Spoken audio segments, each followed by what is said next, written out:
오늘 우리가 함께 통독하게 되실 예레미야 51장과 52장의 내용은 이러합니다. 하나님의 손에 들려있는 막대기에 지나지 않았던 바벨론의 심판과 멸망의 장면이 더욱 자세히 선포됩니다. 당시 이스라엘 백성들에게 이것은 놀라운 사건이었습니다. 바벨론처럼 막강한 나라가 망한다는 것은 상상하기 힘든 일이었기 때문입니다. 그러나 예레미야는 이 놀라운 사건이 우연히 일어나는 것이 아니라고 외칩니다. 예레미야는 이스라엘 백성들을 향해 하나님의 계획의 장대함을 들려주어서 바벨론의 멸망 뒤에 찾아올 이스라엘의 회복까지도 예언하였습니다. 예레미야는 일생을 바쳐 이스라엘이 임박한 진노를 피할 수 있게 설득하고자 했었습니다. 그러나 그의 외침은 백성들의 마음속에 울려 퍼지지 못했고 남유다의 마지막 지도자 시드기야 왕 또한 끝내 예레미야의 충고를 거절하고 말았습니다. 예레미야 52장은 예레미야 39장과 열왕기야 25장과 더불어 예레미야 애가의 배경이 됩니다. 바벨론 군대는 예루살렘 성을 정복하자 여호와의 성전과 왕궁과 예루살렘의 모든 집을 불살랐으며 사면 성벽을 모두 헐어버렸습니다. 또 여호와의 성전에 있던 기구들을 깨뜨리거나 금, 은, 녹그릇들은 모두 바벨론으로 가져갑니다. 예루살렘 성전은 하나님과 이스라엘 백성이 만나는 참으로 중요한 곳이었습니다. 그런데 그 예루살렘 성전이 바벨론에 의해 이렇게 무참히 무너진 것입니다. 바벨론 왕 느부갓네살 군대의 분노는 쉽게 그치지 않았습니다. 남유다의 다른 곳은 모두 점령이 끝났는데 예루살렘 성만 정복하지 못한 채 1년 반을 끌어왔기 때문입니다. 조금만 더 일찍 항복했더라면 그렇게 많은 사람들이 목숨을 잃지는 않았을 것입니다. 예레미야는 왕과 백성의 지도자들로 하여금 바벨론에 미리 항복하게 함으로써 힘없는 백성들에게 닥칠 피해를 조금이라도 더 줄여보려고 그토록 애썼던 것입니다. 바벨론 군인들은 예루살렘 성이 정복되자 성 안으로 달려들어 무차별하게 사람을 죽이고 약자를 폭행하고 성에 불을 질렀습니다. 철옹성 같았던 예루살렘 성이 이제는 모두 무너져 내리고 지나가는 들짐승의 위협을 받는 땅이 되어버렸습니다. 약한 자들이 보호받을 수 있는 장치는 모두 무너졌고 예루살렘 성에 사는 백성들은 온갖 위험 가운데 방치될 수밖에 없었습니다. 이러한 내용들을 기억하셔서 통독에 도움이 되시기를 바랍니다. 예레미야 51장. 나 주가 말한다. 내가 바빌로니아를 치고 레브 카마이의 백성을 치기 위하여 멸망시키는 원수를 일으키겠다. 내가 바벨로니아로 키지라는 외국 군대를 보내어서 그 땅을 키질하여 말끔히 쓸어내게 하겠다. 재앙의 날이 오면 그들이 사방에서 몰려와서 그 땅을 칠 것이다. 바벨로니아의 군대가 활을 당기지 못하게 하고 갑옷을 입지 못하게 하여라. 너희는 바벨로니아의 젊은이를 무자비하게 죽이고 그 모든 군대를 진멸시켜라. 바벨로니아 사람들이 자기들의 땅에서 칼에 쓰러져 죽고 자기들이 사는 거리에서 창에 찔려 죽을 것이다. 비록 이스라엘과 유다가 이스라엘의 거룩하신 분을 거역해서 그들의 땅에 죄가 가득 찼으나 자기들의 하나님 만군의 주에게 버림을 받은 것이 아니다. 너희는 바벨로니아에서 탈출하여 각자 자기의 목숨을 건져라. 바벨로니아의 죄악 때문에 너희까지 함께 죽지 말아라. 이제 주님께서 바벨로니아를 그가 받아야 마땅한 대로 보복하실 때가 되었다. 바빌로니아는 주님의 손에 들린 금잔이었다. 거기에 담긴 포도주가 온 세상을 취하게 하였다. 세계 만민이 그 포도주를 마시고 미쳐버렸다. 바빌로니아가 갑자기 쓰러져서 망하였다. 그를 애도하고 통곡하여라. 혹시 그가 낫지 않는지 유향을 가져다가 그 상처에 발라보아라. 우리가 바벨로니아를 치료하려고 하였으나 낫지 않으니 이제는 바벨로니아를 내버려 두고 각자 고향 땅으로 돌아가자. 바벨로니아의 재앙이 하늘에까지 닿았고 창공에까지 미쳤다. 주님께서 우리의 의로움을 밝혀주셨으니 어서 시온으로 가서 주 우리의 하나님께서 하신 일을 선포하자. 너희는 화살촉을 갈고 방패를 잡아라. 주님께서 메대 왕의 마음을 움직이셔서 바벨로니아를 멸하기로 뜻을 세우셨다. 이것은 주님께서 주님의 성전을 무너뜨린 자들에게 하시는 복수다. 너희는 바빌론 도성의 성벽을 마주보며 공격 신호의 깃발을 올려라. 경계를 강화하여라. 보초를 세워라. 복병을 매복시켜라. 주님께서는 바벨로니아 백성에게 하기로 계획하신 것을 말씀하신 그대로 이루실 것이다. 큰 물가에 사는 보물을 많이 가진 자야, 너의 종말이 다가왔다. 너의 목숨이 끊어질 때가 되었다. 만군의 주님께서 그의 삶을 두고 맹세하셨다. 내가 메뚜기 떼처럼 많은 군대로 너를 공격하게 할 것이니 그들이 너를 이겨 승리의 환호를 할 것이다. 권능으로 땅을 만드시고 지혜로 땅덩어리를 고정시키시고 명철로 하늘을 펼치신 분은 주님이시다. 주님께서 호령을 하시면 하늘에서 물이 출렁이고 땅끝에서 먹구름이 올라온다. 주님은 번개를 일으켜 비를 내리시며 바람 창고에서 바람을 내보내신다. 사람은 누구나 어리석고 무식하다. 금속을 부어서 만든 신상들은 거짓이요 그것들 속에 생명이 없으니 은장이들은 자기들이 만든 신상 때문에 모두 수치를 당하고야 만다.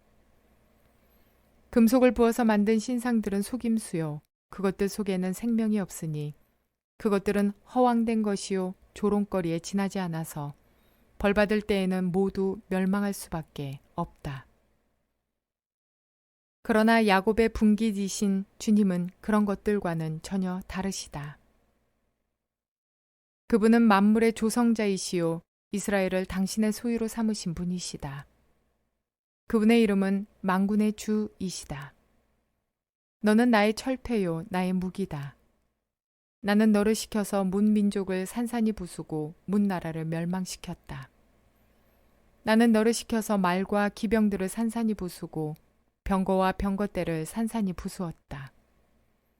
나는 너를 시켜서 남자와 여자를 산산이 부수고 늙은이와 어린아이도 산산이 부수고 처녀와 총각도 산산이 부수었다. 나는 너를 시켜서 목자와 양떼도 산산이 부수고 농부와 소도 산산이 부수고 총독과 지방 장관들도 산산이 부수었다. 그러나 이제는 내가 바벨로니아 땅과 바벨로니아 백성에게 원수를 갚겠다. 그들이 시온에 와서 저지른 모든 죄악을 너희들이 보는 앞에서 내가 그들에게 갚아주겠다. 나 주의 말이다. 온 세상을 파괴한 멸망의 산아 보아라. 이제 내가 너를 치겠다. 나 주의 말이다. 내가 너에게 손을 뻗쳐서 너를 바위 꼭대기에서 굴려내리고 너를 불탄 산으로 만들어버리겠다. 네가 영원히 황무지가 되어 사람들이 너에게서 모퉁이 돌 하나, 주춧돌 하나도 얻을 수 없을 것이다. 나 주의 말이다. 너희는 온 땅에 공격 신호의 깃발을 올려라. 만방의 나팔을 불어서 바빌로니아를 치는 싸움에 세상 만민을 동원하여라. 아라랏과 민니와 아스그나스와 같은 나라들을 불러다가 바벨로니아를 쳐라. 너희는 바벨로니아를 칠 사령관을 세우고 군마들을 메뚜기 떼처럼 몰고 오게 하여라. 너희는 세상 만민을 동원하여 바벨로니아를 쳐라. 메대의 왕들과 그 땅의 총독들과 모든 지방 장관과 그들이 지배하는 모든 속국들을 동원하여 바벨로니아를 쳐라.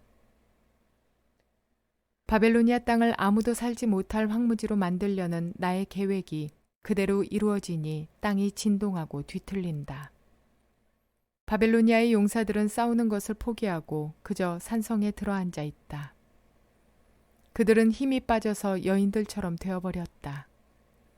바벨로니아의 집들은 불에 타고 성문의 빗장들도 부러졌다. 보발꾼과 보발꾼이 서로 뒤를 이어 달려가고 전령과 전령이 서로 뒤를 이어 달려가서 바벨로니아 왕에게 왕의 도성 사방이 함락되었다고 보고한다. 각 나라들도 점령되었으며 갈대밭도 불에 탔으며 군인들은 겁에 질려 있다고 보고한다. 나 만군의 주 이스라엘의 하나님이 말한다. 딸 바벨로니아는 타작마당이다. 농부가 타작마당에 곡식을 밟듯이 군대가 들어가서 그들을 짓밟을 것이다. 이제 곧 그 마당에서 타작을 할 때가 온다. 바벨로니아 왕 느부갓네살이 나를 먹었습니다. 그가 나를 멸망시켰습니다. 그가 나를 빈 그릇처럼 만들어 놓았습니다. 그는 바다의 괴물처럼 나를 삼켜버렸습니다. 맛있는 음식처럼 나를 먹어 제 배를 채우고는 나를 버렸습니다. 내가 당한 폭행을 그대로 바벨로니아에게 갚아주십시오. 시온의 백성이 이렇게 호소할 것이다. 바벨로니아 백성이 나의 피를 흘렸으니 그들에게 그대로 갚아주십시오. 예루살렘이 이렇게 호소할 것이다. 그러므로 나 주가 말한다. 보아라, 내가 너의 호소를 들어주며 너의 원수를 갚아주겠다. 내가 바벨로니아의 바다를 말리고 그 땅의 샘들도 말려버리겠다. 그러면 바벨로니아가 폐허더미로 변하고 여우떼의 구렬이 되어 아무도 살 수 없는 곳이 될 것이다. 그 참혹한 형상을 보고 사람들은 놀라서 빈정거릴 것이다. 바벨로니아 사람들은 모두 사자처럼 으르렁거리고 어미 사자에게 매달리는 새끼들처럼 부르짖을 것이다. 그래서 그들이 목이 타고 배가 고플 때에 나는 그들에게 잔치를 베풀어서 그들이 모두 취하여 흥겨워하다가 마침내 모두 기절하고 쓰러져서 영영 깨어날 수 없는 잠에 빠지게 하겠다. 나 주의 말이다. 내가 그들을 어린 양처럼 순양이나 순염소처럼 도살장으로 끌고 가겠다. 어쩌다가 새삭이 함락되었는가? 어쩌다가 온 세상의 자랑거리가 정복되었는가? 어쩌다가 바빌론이 세상 만민 앞에 참혹한 형상을 보이게 되었는가? 바빌론으로 바닷물이 밀려오고 요란하게 밀려오는 파도 속에 바빌론이 잠기고 말았구나. 성읍들이 황무지로 변하여 메마르고 삭막한 땅이 되었구나. 아무도 살 수 없고 지나다니는 사람도 없는 땅이 되었구나. 내가 직접 바벨로니아의 신 벨에게 벌을 내리고 그가 삼켰던 것을 그의 입으로 토하여내게 하겠다. 문 민족이 다시는 그에게 몰려들지 않을 것이다. 바빌론 도성의 성벽이 무너졌다. 나의 백성아, 너희는 바벨로니아에서 탈출하여 목숨을 건져라. 주의 무서운 분노 앞에서 벗어나라. 너희는 이 땅에서 들리는 소문에 낙담하거나 두려워하지 말아라. 이 해에는 이런 소문이 떠돌고 저 해에는 저런 소문이 떠돌 것이다. 온 나라의 폭력이 판을 치고 통치자들이 서로 싸운다는 소문도 들릴 것이다. 그러므로 보아라, 내가 바빌론의 신상들에게 벌을 내릴 날이 다가왔다. 그날에 온 나라가 수치를 당하고 칼에 찔려 죽은 모든 사람이 그 가운데에 널려 있을 것이다. 바빌론을 멸망시키는 자들이 북녘에서 밀려올 것이니 하늘과 땅과 그 안에 있는 모든 것이 바빌론의 파멸을 보며 기뻐서 노래할 것이다. 나 주의 말이다. 세상 사람들이 바벨로니아 때문에 칼에 죽은 것과 같이 이제는 바벨로니아가 이스라엘 사람을 칼로 죽인 죄로 쓰러져 죽을 차례이다. 칼을 모면한 이스라엘 사람들아, 서성거리지 말고 어서 떠나거라. 너희는 먼 곳에서라도 주님을 생각하고 예루살렘을 마음속에 두어라. 나는 욕을 먹고 수치를 당하였다. 이방 사람들이 주님 성전의 거룩한 곳들을 짓밟았으므로 나는 부끄러워 얼굴을 들 수가 없었다. 그러므로 보아라, 그날이 오고 있다. 나 주의 말이다.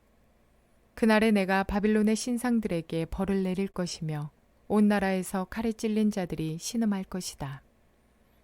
바빌론이 비록 하늘까지 올라가서 그 높은 곳에 자기의 요새를 쌓아 놓는다 하여도 내가 파괴자들을 보내어 그것을 부수겠다. 나 주의 말이다. 바빌론에서 울부짖는 소리가 들려온다. 바빌로니아 사람들의 땅에서 파멸을 탄식하는 통곡이 들려온다. 참으로 주님께서 바빌론을 파괴하시고 그들의 떠드는 소리를 사라지게 하신다. 그 대적이 거센 파도처럼 밀려와서 요란한 소리를 내면서 공격한다. 바빌론을 파괴하는 자가 바빌론으로 쳐들어오니 바빌론의 용사들이 사로잡히고 그들의 활이 꺾인다. 주님은 보응하시는 하나님이시니 반드시 보복하실 것이다. 내가 바벨로니아의 고관들과 지혜 있는 자들과 총독과 지방 장관들과 용사들까지 술에 취하게 하여 그들을 영영 깨어날 수 없는 잠에 빠지게 하겠다. 나의 이름은 만군의 주다. 나는 왕이다. 이것은 내가 하는 말이다. 나 만군의 주가 말한다. 바빌론 도성의 두꺼운 성벽도 완전히 허물어지고 그 높은 성문들도 불에 타 없어질 것이다. 이렇게 문 민족의 수고가 헛된 일이 되고 문 나라의 노고가 잿더미가 되어 모두 지칠 것이다. 이것은 마세아의 손자요 네리아의 아들인 스라야가 유다 왕 시드기야 제4년에 왕과 함께 바벨로니아로 갈 때에 예언자 예레미야가 스라야에게 명령한 말이다. 스라야는 왕의 수석 보좌관이었다. 예레미야는 바벨로니아에 내릴 모든 재앙 곧 바벨로니아를 두고 선포한 이 모든 말씀을 한 권의 책으로 기록하였다. 그리고 예레미야가 스라야에게 말하였다. 수석 보좌관께서 바빌론 도성으로 가거든 이 말씀을 반드시 다 읽고 주님께서 친히 이곳을 두고 말씀하시기를 이곳에는 아무것도 살 수 없도록 멸망시켜서 사람도 짐승도 살 수 없는 영원한 폐허로 만들겠다고 하셨습니다. 하고 기도하십시오. 수석 보좌관께서 이 책을 다 읽은 다음에는 책에 돌을 하나 매달아서 유프라테스 강물에 던지십시오. 그런 다음에 주님께서 이곳에 내리는 재앙 때문에 바벨로니아도 이렇게 가라앉아 다시는 떠오르지 못하고 쇠퇴할 것이다 하고 말하십시오. 여기까지가 예레미야의 말이다. 예레미야 52장. 시드기야가 왕이 되었을 때에 그는 21살이었다. 그는 예루살렘에서 11해 동안 다스렸다. 그의 어머니 하무달은 리블라 출신으로 예레미야의 딸이다. 그는 여호야김이 하였던 것과 똑같이 주님께서 보시기에 악한 일을 하였다. 예루살렘과 유다가 주님을 그토록 진노하시게 하였기 때문에 주님께서는 마침내 그들을 주님 앞에서 쫓아내셨다. 시드기야가 바벨로니아 왕에게 반기를 들었으므로 시드기야 왕 제9년 열째 달 10일에 바벨로니아 왕 느부갓네살이 그의 모든 군대를 거느리고 예루살렘을 치러 올라와서 도성을 포위하고 도성 안을 공격하려고 성벽 바깥 사방에 흙 언덕을 쌓았다. 그리하여 이 도성은 시드기야 왕 제11년까지 포위되어 있었다. 그의 넷째 달 9일이 되었을 때에 도성 안에 기근이 심해져서 그 땅 백성이 먹을 양식이 다 떨어지고 말았다. 드디어 성벽이 뚫리니 이것을 본 왕은 바벨로니아 군대가 도성을 포위하고 있는데도 밤을 틈타서 모든 군사를 거느리고 왕의 정원 근처 두 성벽을 잇는 통로를 지나 도성 바깥으로 빠져나와 아라바 쪽으로 도망하였다. 그러나 바벨로니아 군대가 시드기야 왕을 추격하여 여리고 평원에서 그를 사로잡으니 시드기야의 군사들은 모두 그를 버리고 흩어졌다. 바벨로니아 군대가 시드기야 왕을 체포해서 하마 땅의 리블라에 있는 바벨로니아 왕에게 끌고 가니 그가 시드기야를 신문하고 또 바벨로니아 왕은 시드기야의 아들들을 그가 보는 앞에서 처형하고 역시 리블라에서 유다의 고관들도 모두 처형하였다. 그리고 바벨로니아 왕은 시드기야의 두 눈을 뺀 다음에 쇠사슬로 묶어서 바빌론으로 끌고 가서 그가 죽는 날까지 감옥에 가두어 두었다. 바벨로니아 왕 느부갓네살 제19년 다섯째 달 10일에 바벨로니아 왕의 부하인 근위 대장 느부사라단이 예루살렘으로 왔다. 그는 주님의 성전과 왕궁과 예루살렘의 모든 건물, 곧 큰 건물은 모두 불태워버렸다. 근위대장이 지휘하는 바벨로니아의 모든 군대가 예루살렘의 사면 성벽을 모두 헐어버렸다. 근위대장 느부사라다는 백성 가운데서 가장 가난한 사람들과 도성 안에 남은 나머지 사람들과 바벨로니아 왕에게 투항한 사람들과 나머지 기술자들을 모두 포로로 잡아갔다. 그러나 근위대장 느부사라다는 그 땅에서 가장 가난한 백성 가운데 일부를 남겨두어서 포도원을 가꾸고 농사를 짓게 하였다. 바벨로니아 군대는 주님의 성전에 있는 놋색 기둥과 받침대, 또 주님의 성전에 있는 놋바다를 부수어서 모든 놋새를 바빌론으로 가져갔다. 또 솥과 부삽과 부집개와 대야와 향접시와 제사를 드릴 때에 쓰는 놋새 기구를 모두 가져갔다. 근위대장은 잔과 화로와 대야와 솥과 등잔대와 향접시와 부어드리는 제사 때 쓰는 잔을 모두 가져갔다.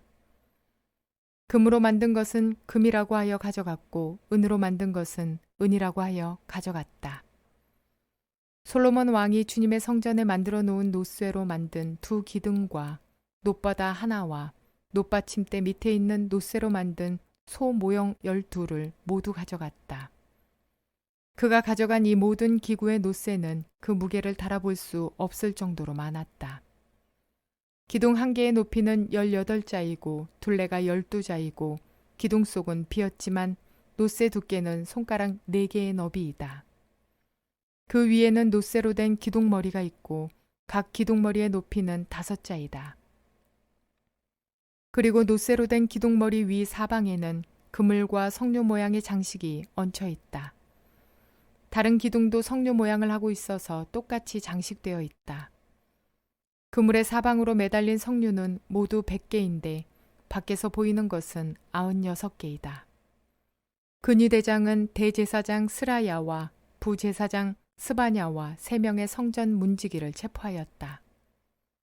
이 밖에도 그가 도성 안에서 체포한 사람은 군대를 통솔하는 내시 1사람과 도성 안에 그대로 남은 왕의 시종 7사람과 그 땅의 백성을 군인으로 징집하는 권한을 가진 군대 참모장과 도성 안에 남은 그 땅의 백성 60명이다. 근위대장 느부사라다는 그들을 체포하여 리블라에 머물고 있는 바벨로니아 왕에게 데리고 갔다. 바벨로니아 왕은 하맛 땅 리블라에서 그들을 처형하였다. 이렇게 유다 백성은 포로가 되어서 그들의 땅에서 쫓겨났다. 느부갓네살이 포로로 끌고 간 유다 백성의 수는 이러하다. 그의 통치 제7년에는 3023명이었다. 느부갓네살의 통치 제18년에는 예루살렘에서 832명을 포로로 잡아갔다. 느부갓네살의 통치 제23년에는 근위대장 느부사라단이 유다 사람 745명을 포로로 잡아갔다. 잡혀간 포로의 수는 모두 4600명이다. 유다왕 여호야긴이 포로로 잡혀간 지 37해가 되는 해 곧 바벨로니아 왕 에월무로닥이 왕위에 오른 그 해 12째 달 25일에 그가 유다 왕 여호야긴에게 특사를 베풀어서 그를 옥에서 석방하였다. 그는 여호야긴에게 친절하게 대접하여 주면서 그와 함께 바벨로니아에 있는 다른 왕들의 자리보다 더 높은 자리를 그에게 주었다. 그래서 여호야긴은 죄수복을 벗고 남은 생애 동안 늘 왕과 한 상에서 먹었다. 여호야긴의 생계비는 그가 죽을 때까지 매일 일정하게 그의 일생 동안 끊이지 않고 바벨로니아 왕이 그에게 대주었다.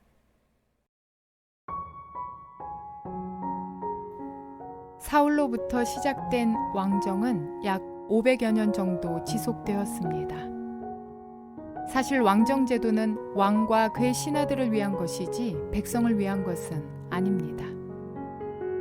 사무엘이 백성들에게 이야기하듯 많은 왕들은 백성들을 위해 앞장서서 헌신하기보다 오히려 백성들을 종으로 삼았습니다. 왕정 시대의 실패를 통해 예루살렘이 정복되고 여호와의 전과 왕궁이 불타오르며 불에 타는 성전과 끌려가는 하나님의 백성들을 보며 이방인들은 하나님의 이름을 조롱하고 하나님의 존재 자체를 부정했을지도 모릅니다. 그럼에도 불구하고 이스라엘에 대한 심판은 멈춰지지 않았습니다.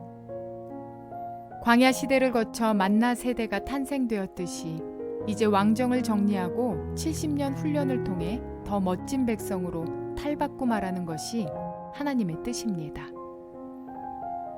또한 하나님의 이름이 잠시 조롱당하더라도 이스라엘의 심판과 남은 자를 통한 회복을 위해 깊고 넓은 계획을 진행하시는 하나님의 뜻을 보게 됩니다.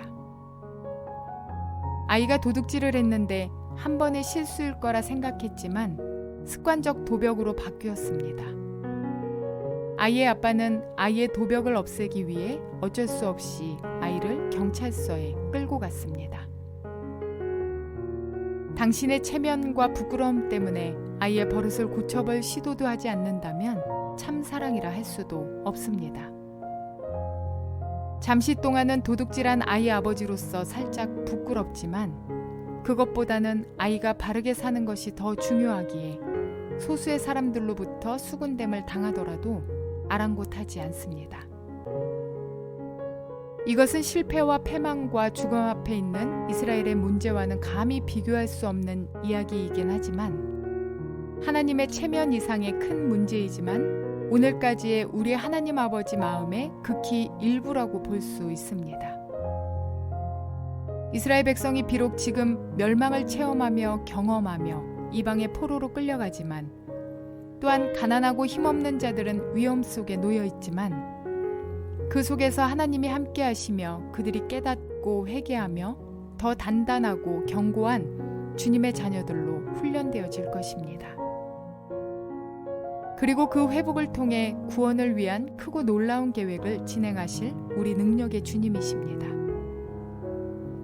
그러므로 유다와 같이 예루살렘 성 안에서 포위된 채 고집과 아집으로 버티는 것이 아니라 주님의 뜻을 빨리 깨달아 순종하는 것이 가장 중요합니다.